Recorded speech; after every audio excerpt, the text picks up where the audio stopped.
All right, so section 10.2, plane curves and parametric equations. For those of you guys that are not here and watching this video, please read the message in red, do the homework, and also read the message in green. For the rest of you guys, let's go ahead and get to the information that you need to know. So, all right, now we've been using equations with two variables for a very long time, right? Like y equals to mx plus b type of things, right? Lines, quadratic functions, stuff like that, cubics, quartics, all that. And we always tend to use like y and x or s and t or something like that. But we're always dealing with two variables in every single type of equation.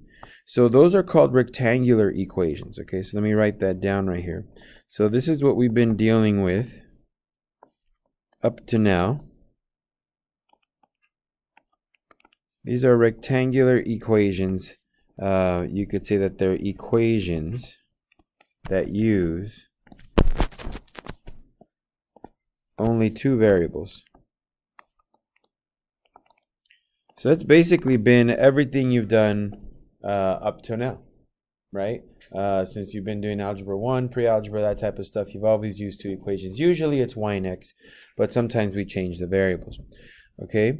So an equation like this, y equal to negative x squared over 72 plus x, tells us where an object is, okay? So this equation tells us where an object is. By you picking different x values, you can plot its y value and give it a position, right? But it doesn't tell us when it was there, okay? When did it occur that a point got to a specific place? So it tells us where an object is, but not when it was there. So in order to do that, we need to introduce a new variable. Okay, so I'll put that right here. In order to do this, we will introduce a new parameter. We'll call it t. Okay, so we're going to introduce a parameter. So that's why we call them parametric equations, because we end up with a new parameter. So, and this creates a parametric equation.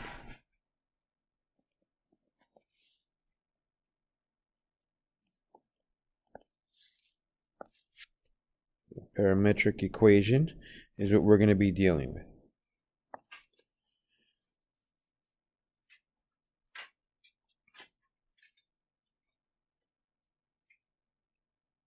Okay, so in order to figure out when it was there, we're going to introduce a new parameter. We'll call it t. Now, by the way, the parameter doesn't have to be the letter t. It just can't be one of the other two letters that you're using. So if you're using a and b, then your parameter can be anything from c to z or any Greek alphabet letter. It doesn't matter. Okay, just it's a third variable. Okay. So what we're going to do in order to create these parametric equations is we're going to write x and y as functions of t. So let me write that down. So in order to write these parametric equations,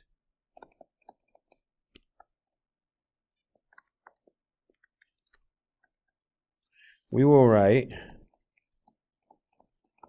our variables. Now, for us, let's just pretend we're using x and y. So we will write our x and y variables as functions of t.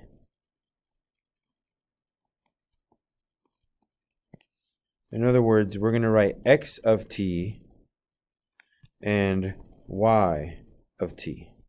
Right, so if you look in your calculator, so I'll just kind of show it to you in your calculator right now. If you go towards your mode, so right here under mode, if I click on it, you'll notice that you have a function reference right about there. It says function, parametric, polar, or sequential. So normally when you press y equals to, it just gives you y1, y2, y3, y4, right? Because that's just assuming that you're doing stuff in terms of y. But if you go to mode and change it to parametric, okay, so I'm going to parametric. Now notice how it says x sub 1t, y sub 1t. That's one parametric equation. Then x sub 2t, y sub 2t. That's another parametric equation. So it's a set of parametrics. Okay? So it'll change the way it looks. Now if you want to change it to polar, just so you can see what that looks like,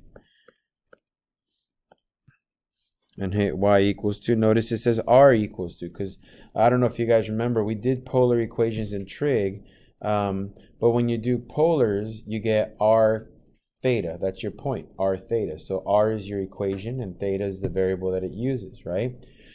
So it switches around for you guys. So for now, I'm just going to leave it under parametric, so we can use it in a bit, but not yet, okay? So I'm going to leave it the way it is for now. Let's go back to this. And I may have to restart it because it doesn't look like it's refreshing. So give me a second. All right. So so again, this is called, these things, x of t and y of t, these are called our parametric equations, our functions for our parametric equations with parameter t. Okay, we're going to call it the parameter of t. So let me show you a quick example. And these examples aren't terribly difficult, it's just they look a little odd at first. So we're going to sketch the curve described by x equal to t squared minus 4 and y equal to t over 2 for negative 2 less than or equal to t less than or equal to 3. So we're just going to sketch it. We're not going to draw like a perfect curve. We'll kind of have the calculator help us out with that in a bit. But for now, we're just going to sketch it. So notice the intervals from negative 2 to 3. I'm just going to use integrals, not intervals. So here we go. We'll use t for part of my table here, because I'm going to try to create a table, x and y.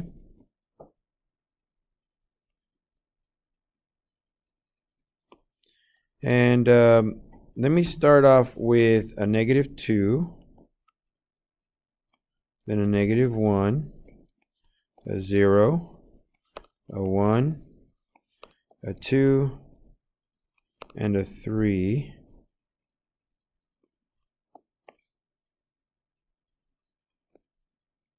And then what I'm going to do is I'm going to calculate the x and y values using my two functions up on top.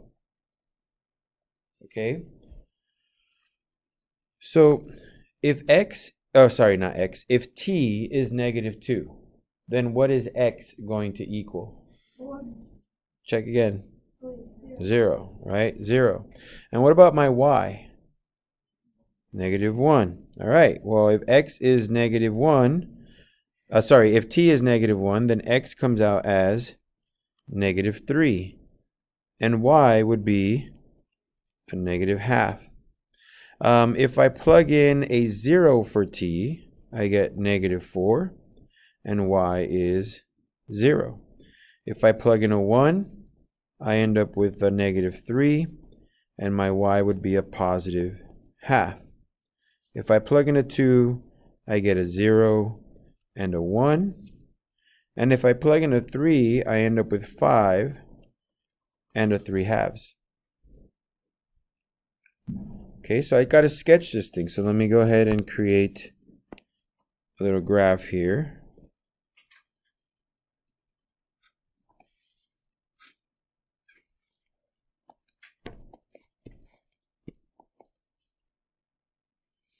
All right, so we start at -2. My point is a 0, -1, so it's right there.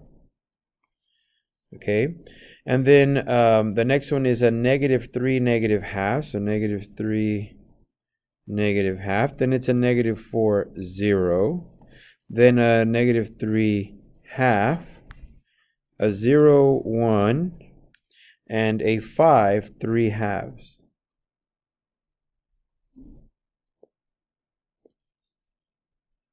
Now, when I graph this, and when I draw my line, I want to draw it from beginning to end. So if you think about it, whenever your graphing calculator graphs something, it always graphs from left to right, right? Think about it. Every time you graph something on your graphing calculator, it goes from left to right, usually from top to bottom.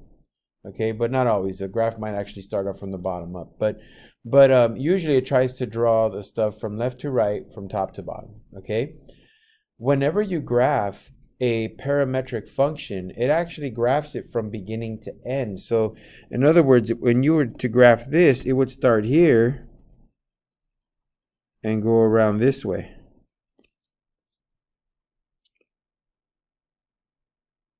Okay, now you do have to draw what's called the orientation arrows. Okay, some people like calling them directional arrows. But the orientational arrows are arrows that show the person who's looking at your graph what direction the graph is moving. So little arrows kind of showing the direction that it's going. It doesn't matter how many you draw, but try to draw enough so it's not like a surprise that it's going from the bottom towards the left and then circling around going up towards the right. And there you go. You just sketched a curve, a parametric curve. Okay, now let's look at how this looks like on your graphing calculator. So let's go to the graphing calculator really quick. I'll turn this thing on here. It's supposed to be turning on at some point. Maybe this glitched out too, so we'll start it again. No big deal. Don't you just love electronics? All right, so let's make sure that I have this thing in parametric. So I'm going to go right here, put on parametric, go to y equals 2. One of my functions was t. Notice when I press x, it automatically goes to t squared minus 4. I think that was right, yeah. And then the other one was t divided by 2. Okay, so there it is. Now before I actually go and graph it, I got to make sure I set my interval. So I'm going to go to my window button, and it says Tmin, Tmax. Okay, so my minimum was -2, and my maximum was 3. I'll make my x and y minimum and maximum from -5 to 5.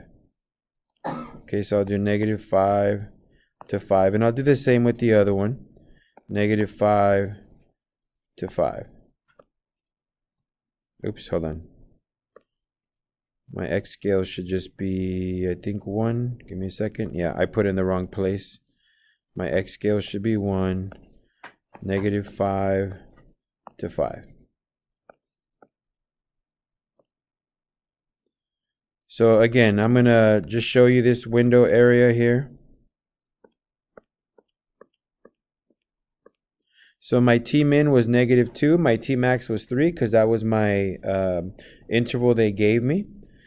The steps are every 0.13. It doesn't really matter. I guess if you do it for every one, it might just draw a couple points. It's going to draw really like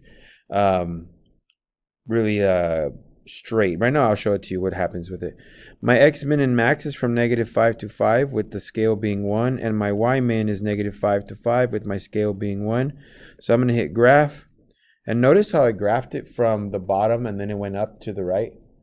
Pay attention to that because that actually tells you your orientation arrows, the way it's supposed to be going, the way to draw your arrows. Okay, so pay close attention to the way it graphs it. So you'll notice that's the same picture you got.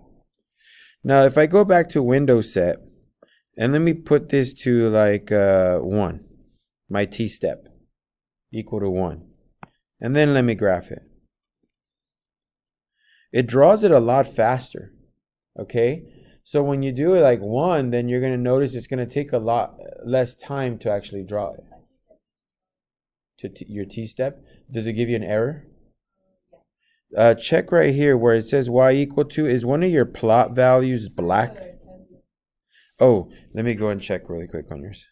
Just found out on a Casio, remember, you're going to go to your view window and your X min and X max are first. Your T values are all the way towards the bottom, whereas on a TI, your T values are on the top and your X and Y min maxes are at the bottom. So they're just backwards. So if you copy what I did, it may not graph for you. So anyway, the higher the scale that you give it, this T step, if you give it like a 5, I don't know what's going to happen. Let's find out. So notice how weird it graphed it, because it went 5 steps. So it started at, notice we did 5 numbers on our interval, right? Or 6. How many did we do? I think we did like 5 total. Okay, so it jumped from the first step to the 5th step when it calculated. That's why it's going literally from the beginning to almost the end, right? So the window, if you set your scale, your step kind of small, so you put like 0.13, I think, so I'll do 0.12, and then graph it, it'll take a little bit more time to do it, and it'll be a lot more accurate, okay? So just so you guys are aware of that. So any questions on this first one? I mean, just make sure you kind of get used to it with your calculator. You don't want to just assume that you know how to do it and then find out later on that you don't. Now, the thing about parametrics is that they're not unique. Like, you can rewrite them in different ways. So let me just show you something really quick here. So like I said, now, the two parametric equations can have the same graph, but they can be different. So like if I were to give you this, 4t squared minus 4, and y equals to t from -1 to 3/2. So if I were to say, look, here are 2 functions from that interval, and I want to figure out what it looks like. So let me just go really quick to my graphing calculator again. And I'm going to put those things in there. So 4t squared minus 4. And on the bottom, I'm just going to call it t. So those are another set of, that's another parametric equation there. So another set of x and y's. And what I'm going to do is under my window, I'm going to go from -1 to 3/2. Okay, so I'm just changing it. And then I'm going to hit graph. And you're going to notice pretty much did the same exact thing. Okay, so the graphs, you can have multiple graphs that look about the same. Okay, even though they're different parametric equations, they're going to still kind of turn out to be the same. And that's because we can manipulate them and solve for different things. So just to kind of show you that there's 2 sets. Now, I could tell you that the second graph was faster than the first to graph. And the reason is because if you look at the interval, even though both graphs have the same picture, the interval for the second graph is a lot smaller. That means that it achieved the graph quicker. Okay, it went from -1 to 1.5 instead of a -2 to 3. Okay, so it actually did it, honestly, in half the time. How do I know that? Well, if you divide both endpoints by 2, by half, you get the other interval, right? So it was half as, it did in half the time, okay? So aside from doing stuff like that, sometimes they want you to eliminate the parameter. Okay, so eliminating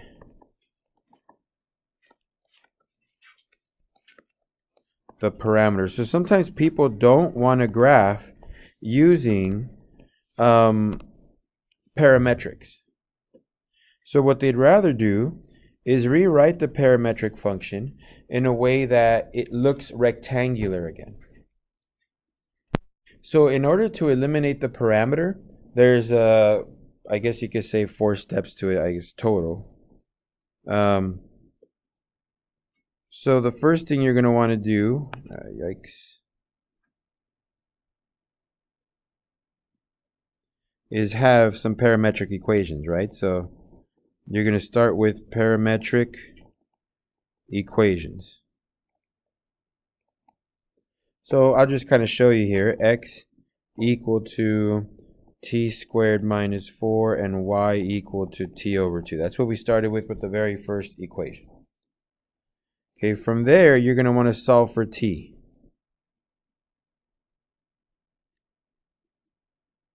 So solve, bless you, for t.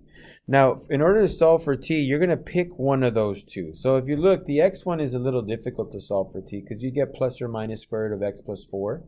So then which one do you pick, the plus or the minus, right?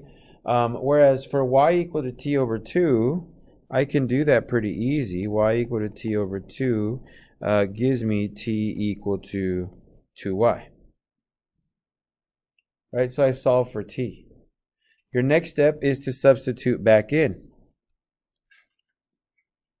So we're going to want to substitute back in. Sub back into other equation. So it's going to look like this. X equal to 2y squared minus 4. Okay, and that leads to your rectangular equation.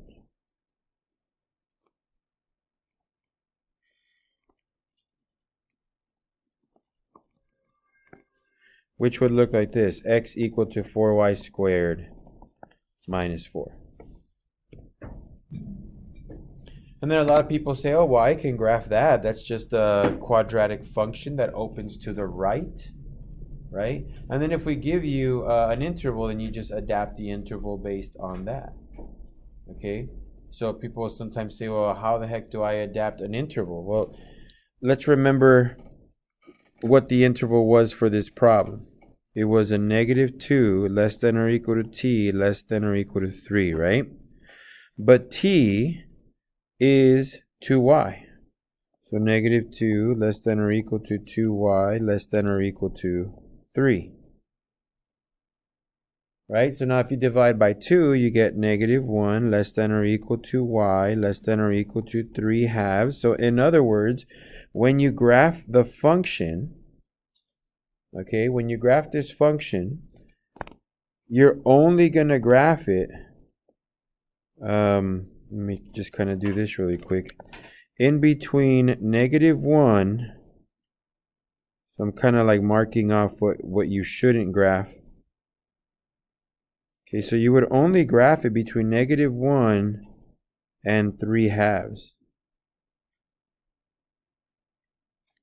So even though this function is supposed to look like this, and goes on forever, okay, you're going to ignore any of the stuff that ends up in the yellow area. So the only portion that really matters is, I guess you could say, I'll kind of do it in a I don't know if I can in a highlight, but I'll try to make it in a different, a more obvious color. But it's going to be this stuff right here. From there to there. That's the only thing that matters. Okay? The stuff in purple doesn't matter, because we're only looking at the height from -1 to 3 over 2.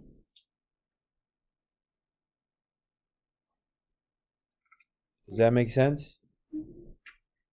So let's do one more example, and this is just an eliminating of a parameter.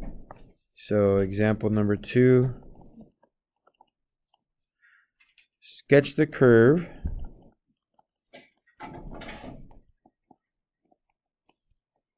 represented by, they give me this, x equal to 1 over square root of t plus 1, and y equal to t over t plus 1 when t is greater than -1. Now, of course, you can make a table and try to do that, but what we're going to do is we're going to try to solve for t. So you notice x and y, they both have t values. Y has 2 of them, which is going to make it a little more difficult, so we're going to go with the x one. First thing I'm going to do is I'm going to square both sides for x. So I get x squared equals to 1 over t plus 1. Now I'm going to multiply t plus 1 over to the left side and divide by x squared at the same time. So t plus 1 equals 1 over x squared. Now I'll subtract 1. So that means that I get 1 over x squared plus 1, I'm sorry, minus 1, as my t variable. So if that's the case, let me plug it in over to the y value. So y is equal to 1 over x squared minus 1 divided by 1 over x squared minus 1 plus 1. Okay, so I'll kind of put a parenthesis here so you can see the part I plugged in. On the top, I'm going to join those two terms, 1 over x squared minus 1. That's 1 minus x squared over x squared. I just basically gave them the same denominator. Okay? And then the bottom part, the minus 1 plus 1, they're going to cancel. So I just have a 1 over x squared. Now remember, if you have a compound fraction and they have matching numerators or matching denominators, you can cancel those out. So this goes away. So all that's left is y equal to 1 minus x squared. And you guys should all know how to graph that. Right? That's a parabola that opens down with the maximum at 0, 1. Okay? So they want you to do that. But notice, here's my, I gotta start up. For some reason, once it turns off, it doesn't turn back on, even though it's supposed to. So, unfortunately for my calculators, it always resets memory, so I gotta go back and put it back on. So, all right, we have one function, 1 over radical t squared. So radical t plus 1, sorry, t plus 1.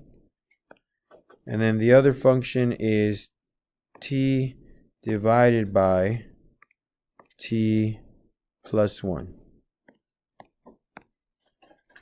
And they said that the window for this, okay, so the t minimum has to be greater than -1. Okay, so we'll leave it at 6.28 for mine. I'm just going to leave it alone. And then I'm going to press graph. And note, when I press graph, look at the way it graphs it, okay? Kind of hard to see it, but it kind of shot towards the origin. Okay, it shot towards the origin. We'll continue this next time, okay?